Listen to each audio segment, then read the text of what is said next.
Good afternoon, everyone. Welcome to Tuesday and Ask Your Trainer Tuesday. So I'm just going to hold on a second here and see if my fellow trainer, Sarah, will join me. So I hope everyone is having a great week so far and an awesome Tuesday. The sun is out. It is nice outside. It is not cold. So if you do get a chance this afternoon, go outside, enjoy that fresh air, enjoy that sunshine while we have it, because who knows what's going to happen down the line. We might get in some stormy days. So welcome very much. We are going to be doing Ask a Trainer Tuesday. As I said, I'm just going to hold off a second here and see if my fellow trainer Sarah will join us. Hopefully she will. So Ask a Trainer Tuesday, if you're new to it, is every Tuesday we will be here. We will also be answering any questions that are pre-submitted. We will go over that for you. Okay, so let's see Sarah. This is going to be fun. Hopefully I don't have to do this by myself. So hi everyone. Our topic today is stretching. And I may have to go this alone. All right. So our topic today is stretching, and we are just going to go over at what point do we stretch, what point don't we stretch, if it is important, if it's not important, everything to do with stretching. And still waiting for Sarah. So if you have any questions while we're doing this, if you want to type it in the comment box, I'll do my best. Oh, hi, Steve. About that. Change of plans. Awesome. This is why Tuesdays are so much fun. So Steve's logging. Hi, Steve. Well, if Sarah's having trouble, I can join you if you want. I don't know if she actually put it in her schedule. Okay. So we are talking about stretching, to stretch or not to stretch, and who better to answer this question than our very own athletic therapist for our varsity program. So, Steve, stretch or not to stretch? Well, absolutely stretch. There are times where we don't want to stretch, for sure, where it can be confusing on things. So if you pull a muscle, the typical response people want to do is if they're working out and they pull a muscle is to, I'm going to stretch a little bit and with it. But if the muscle has actually been pulled, it's already overstretched. So we actually don't want to stretch in that situation. But absolutely warming up and cooling down, getting a good long stretch helps with recovery and that preparedness for activity. Mm-hmm. Cool. So I know the big question, and I get it a lot in the fitness center, and it's always fun explaining this because I actually get them to do it, is what's the difference between dynamic and static stretching? And which one do you want to do at what point? Mm-hmm. So the dynamic versus static is kind of in that name. So dynamic means to move and move through a stretch, versus static is holding a stretch for a significant amount of time. Obviously, what we want to do, and we're trying to get ready to participate in a sport or in the gym, working out or anything like that, we're trying to prepare the body for activity. The best way to do that is to increase blood flow. So we do that by moving and doing those dynamic stretches prior to our activities. That is the best way.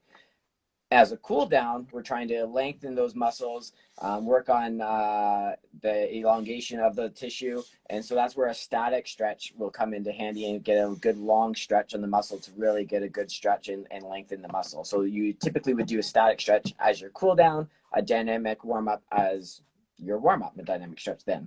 Mm-hmm. Like I know with my soccer team, oh my goodness, it is horrible.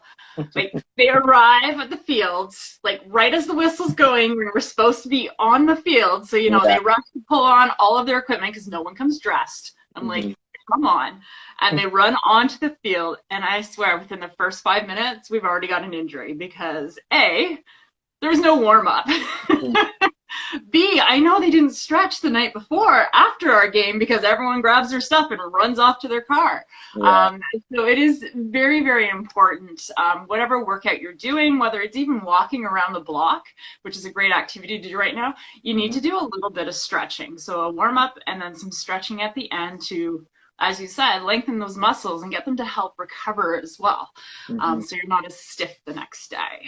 Mm-hmm. Yeah, yeah, absolutely. And I always try to, even if it's just a few stretches here and there, right? So typical guidelines, especially on that cool down stretch that we usually do, I try and get people to hold a stretch for at least like a 30-second hold, or smaller chunks, 15 seconds, but do it multiple times in the same muscle group, and you get those longer holds as your cool down with it. Awesome. Do you have a favorite resource for stretches or? I don't. A lot of it is mostly on just from my education as far as a resource where to go onto it. Basically, if you can kind of think of a muscle, if you know, okay, well, even if you don't know the muscle's actions or anything, but you know, okay, well, when I shorten if I'm bending my knee, I feel my hamstrings behind my knee leg moving or tightening up.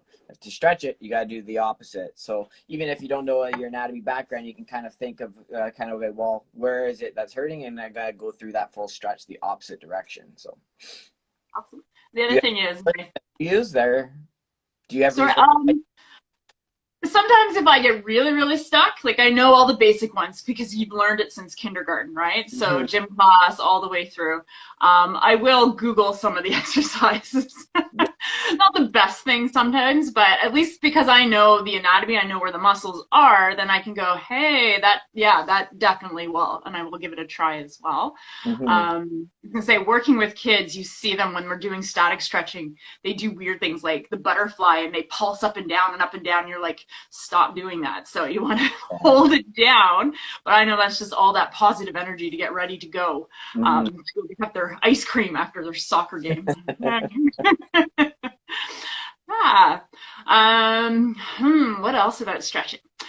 So with all of us being at home, so working at home, schooling at home, is it a good idea maybe once an hour to get up and do some loosening exercises and maybe give yourself a little bit of stretch, especially in some of the key areas? And what might be some of those key areas be? Yeah, absolutely. I mean, just your attention span alone, right? Get up and move away from the computer screen and stuff every hour or so. Is fantastic. Plus, it gets you up and moving. I mean, when we're in a seated position, our hips are in that shortened position a lot. We tend to be often bad postures when we're on a computer. Our setups might be a little bit bad that way. So we definitely want to get up and move around. So getting up and go for a little bit of a walk, working on those hip flexors, and your hips are great stretches to be working on, because we are sitting a lot more now being at home than we typically would be, maybe if you're at the office, especially with our work and line of work. I never sit down normally when I'm at the clinic, so and I'm sitting most of the day now, so it's, yeah, you notice that tightness in through the hips. So get up, move around, taking large strides would help. Even just do that to help loosen the hips up a little bit and get in some good deep hip flexor lunges would help us, good stretches. Cool. One more question, then we can go because I put you on the spot. Hey, you jumped into my live, so and we never get a chance to talk really, so this is exciting. Yeah. What is your favorite stretch and the one stretch you hate because maybe you need a little bit more practice on it? My favorite stretch is a hamstring stretch. I really like doing the hamstring stretch, as long as you're really getting a good stretch through that muscle group, with it that way. The one I struggle the most with is like a 90-90 stretch. So working those hips into an internal and external rotation definitely is the one I struggle the most with. And I've started to work on a little bit more. Again, sitting a lot more, need to get that hip mobility going. Yeah. How about There's you? some questions for people to Google. Yeah. I'd say, you know what, child's pose. I could fall asleep on the floor in that if I really, really wanted to. I know, don't hold it for more than 30 seconds, but like seriously, when you get into a groove, you just stay there. Yeah. And when, depending on the day, the butterfly stretch for sure for me.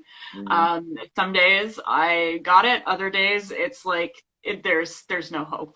Yeah. It's back to square one and stretching. Yeah. So But yeah. that shows those hips, right? Again, from sitting position a lot, right? The hip, the ones we both struggle the most with. So, yeah.